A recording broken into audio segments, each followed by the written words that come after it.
ಅಷ್ಟನ್ನು ಸೇರಿಸ್ತಾರೆ. 21 ಗಂಟೆಗಳ ಕಾಲ ಚರ್ಚೆ ಆಗಿದೆ. ಬೆಳಗಾವಿ ಅಧಿವೇಶನದ ಇತಿಹಾಸದಲ್ಲೇ ಇಷ್ಟೊಂದು ದೊಡ್ಡ ಚರ್ಚೆ ಆಗಿರೋದು ಇಲ್ಲ ಅಂತ ನಾನು ತಿಳ್ಕೊಂಡಿದ್ದೀನಿ. ಒಂದೇ ವಿಚಾರದ ಬಗ್ಗೆ, ಅಭಿವೃದ್ಧಿ ವಿಚಾರದ ಬಗ್ಗೆ. ಉತ್ತರ ಕರ್ನಾಟಕದಲ್ಲಿ ನಂಜುಂಡಪ್ಪ ವರದಿ ಇರ್ಬೋದು, ಉತ್ತರ ಕರ್ನಾಟಕದ ನೀರಾವರಿ ಯೋಜನೆಗಳಿರ್ಬೋದು, ಆಸ್ಪತ್ರೆಗಳಿರ್ಬೋದು, ರಸ್ತೆ ಇರ್ಬೋದು, ಇವೆಲ್ಲದಕ್ಕೂ ಮುಕ್ತಿ ಸಿಗ್ತೈತೆ ಅಂತೇಳಿ ಜನ ಕಾಯ್ತಾ ಇದ್ರು. ನಾವು ವಿರೋಧ ಪಕ್ಷದ ನಾಯಕನಾಗಿನೂ ಕೂಡ ನಾನು ಸುಮಾರು 2 ಗಂಟೆ 55 ನಿಮಿಷ ನಾವು ಕೂಡ ಮಾತಾಡಿದ್ರಿ. ನಮ್ಮೆಲ್ಲ ಹಲವಾರು ಬಿಜೆಪಿ ಮತ್ತು JDS ಸದಸ್ಯರು ಕೂಡ ನಾವು ಮಾತಾಡಿದ್ವಿ. ಆದರೆ ನಾವೆಲ್ಲರೂ ಭರವಸೆ ಇಟ್ಕೊಂಡಿದ್ರಿ ಮುಖ್ಯಮಂತ್ರಿಗಳು ಉತ್ತರ ಕರ್ನಾಟಕ ಏನಾದರೂ ಘೋಷಣೆ ಮಾಡ್ತಾರೆ ಅಂತ. ಆದರೆ ಅವರ ಉತ್ತರದಲ್ಲಿ ಘೋಷಣೆಗಳ ಮಹಾಪೂರ ಇರಲೇ ಇಲ್ಲ. ಉತ್ತರ ಕರ್ನಾಟಕ ಖುಷಿ ಬೀಳುವಂಥ ಯಾವುದೇ ಯೋಜನೆಗಳನ್ನು ಕೊಟ್ಟಿಲ್ಲ. ಅವರು ಅಟ್ಟರ ಫೇಲ್ಯೂರ್.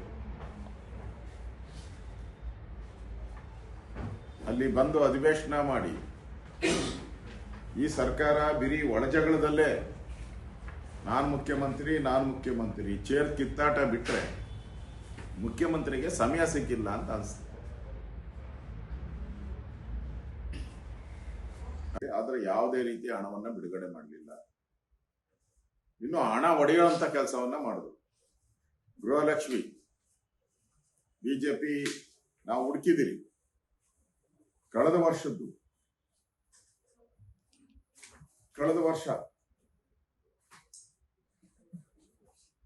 ವರ್ಷ ಫೆಬ್ರವರಿ ಮತ್ತು ಮಾರ್ಚ್ದು ಗೃಹಲಕ್ಷ್ಮಿದು ಸುಮಾರು 5,000 ಕೋಟಿ ರೂಪಾಯಿ ಕೊಡಬೇಕಾಗಿತ್ತು. ಅದನ್ನ ಯಾಮಾರಿಸ್ಬಿಟ್ಟಿದ್ರು. ಅದನ್ನ ಸರ್ಕಾರ ಎಂಟೈರ್ ಫೈನಾನ್ಸ್ ಇಲಾಖೆ ಮುಚ್ಚಿಟ್ಟುಬಿಟ್ಟಿತ್ತು. ಕಳೆದ ಹಿಂದಿನ ಬಡ್ಜೆಟ್ ಅಲ್ಲಿ ಹಣವನ್ನ ಮೀಸಲಿಟ್ಟಿದ್ದು.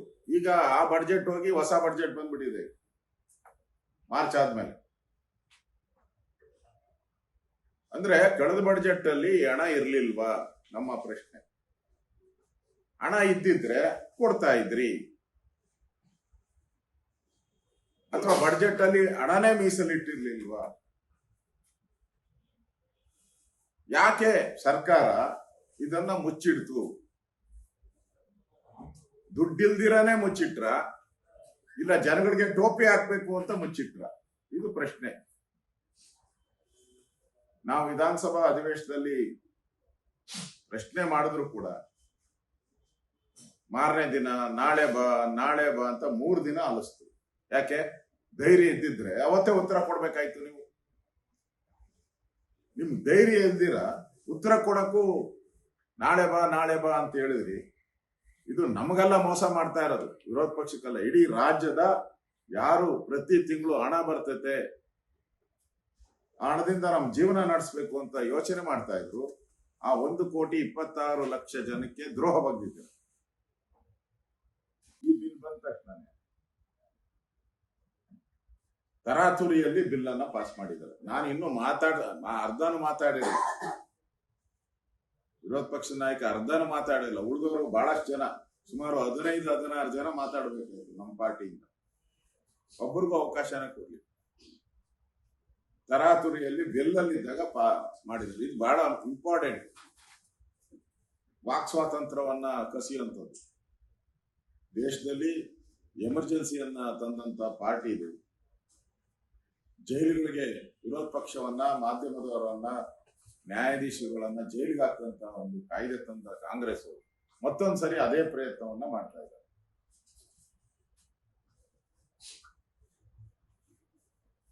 ಈ ಮಸೂದೆಯಿಂದ ಮುಂದಿನ ದಿನಗಳಲ್ಲಿ ಯಾರು ಕಾರ್ಟೂನು ಬರೆಯಂಗಿಲ್ಲ, ಯಾವುದೇ ಸ್ಕ್ಯಾಂಡಲ್ಗಳನ್ನ ಎಕ್ಸ್ಪೋಸ್ ಮಾಡಂಗಿಲ್ಲ ಮಾಧ್ಯಮದವರು.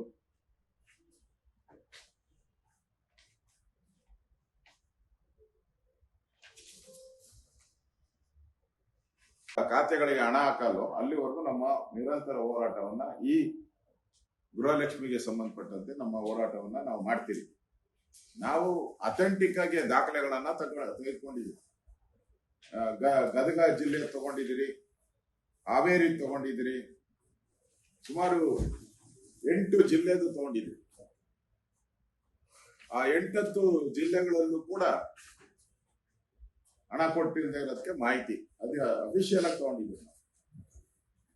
ಆಮೇಲೆ ಎಲ್ಲ ಕಡೆ ಧಮಕಿ ಹಾಕ್ಬಿಟ್ವಿ. ಉಳಿದ ಜಿಲ್ಲೆಗೆ ಅಪ್ಲೈ ಮಾಡಿದ್ರಿ, ಅಲ್ಲಿ ಮಂತ್ರಿಗಳ ಆಫೀಸಿಂದ ಧಮಕಿ ಹಾಕಿ ಬಿಜೆಪಿಯವರಿಗೆ ಯಾವುದೇ ದಾಖಲೆಗಳನ್ನ ಕೊಡಬೇಡಿ ಅಂತ ಆ ಧಮಕಿ ಬೇರೆ. ಇಷ್ಟಾದ್ರೂ ಕೂಡ ವಿರೋಧ ಪಕ್ಷ ಬೆಳಗಾವಿ ಅಧಿವೇಶನದಲ್ಲಿ ಆ ಬಡವರಿಗೆ ಏನು ಸೇರ್ಬೇಕಾಯ್ತು 5,000 ರೂಪಾಯಿ 5,000 ಕೋಟಿ ಹಣವನ್ನ ಕೊಡಿಸುವಂತದ್ರಲ್ಲಿ ನಾವು ಹೋರಾಟವನ್ನ ಮಾಡಿದಿರಿ. ಅದು ತಲುಪುವವರೆಗೂ ನಮ್ಮ ಹೋರಾಟ ನಿರಂತರವಾಗಿ